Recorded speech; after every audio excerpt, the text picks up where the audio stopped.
once you learn how to hold a cue, your bridge and holding the cue and your stance and pocketing balls, the next thing, which is very important to get to the next level, the high level, is cue ball control. So you got to learn how to stop the cue ball, follow the cue ball, have the cue ball to draw back. English, we call it, in England they call it side, we call it English, left English and right side or left side. So we're going to go over a little bit of cue ball control here, you know, some basics, like, let's go over the stop shot first. Okay, Thortsten, if you want to make the 8 ball and just come to a dead stop here. Let's explain, let's shoot the shot first. And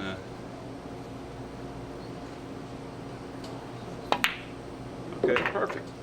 Now, at this distance that Thortsten had here, okay, at a short distance, you can basically hit almost the center of the ball. You might have to go a hair below center, but the center of the ball, because what causes the ball to stop, the ball is sliding when it hits the object ball.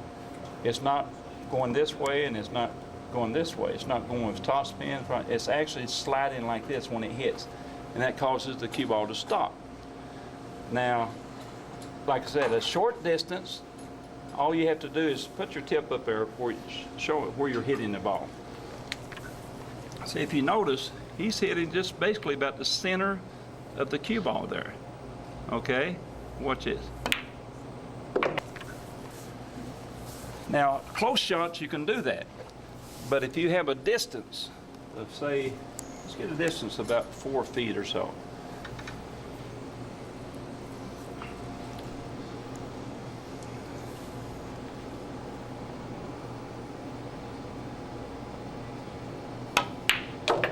Okay, now there, if you notice, he hit a little lower on the cue ball because the friction, the cloth, causes friction on the cue ball. So now if he hit the center of the ball that time, but by the time it got to the object ball, it would be rolling like this. So he had to hit lower on the cue ball to have backspin on the cue ball, but when it got to the object ball, the ball was still sliding. And that's because of his experience, the feel of the cloth and everything that you can do that. So you have to practice these shots a lot to get the feel. Now I'm going to take a strike ball. Okay, now what I'm going to do is shoot this ball, and you'll be able to see, by using this stripe, you're going to be able to see, I'm going to use low on the ball. It's going to have backspin. And somewhere in here, it's going to change directions. Okay, you'll be able to see this. It'll have the backspin, and it's going to change directions, and then have follow, because the friction takes the backspin off, depending on how hard I hit it. So let's try to make it happen about right here. Okay, so it's going to have right in here. You're going to see it actually change directions about right in there.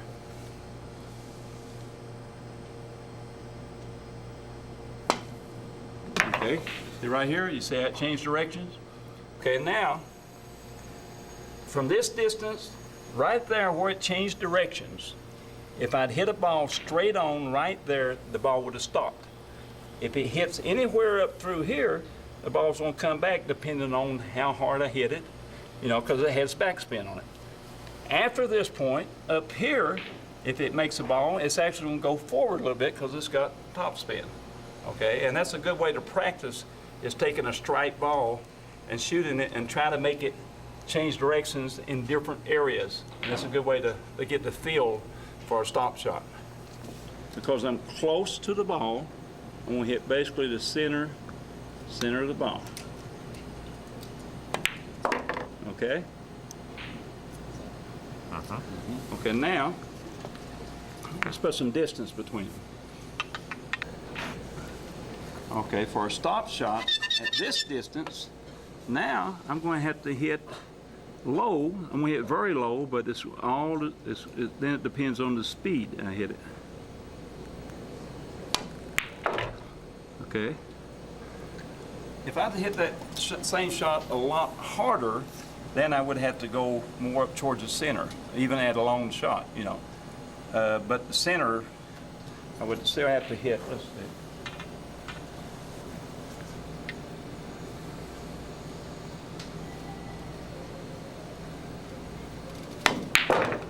Okay. So I hit it harder that time. So if you notice, I also hit it up near the center, a little bit below center, maybe a half a tip or so.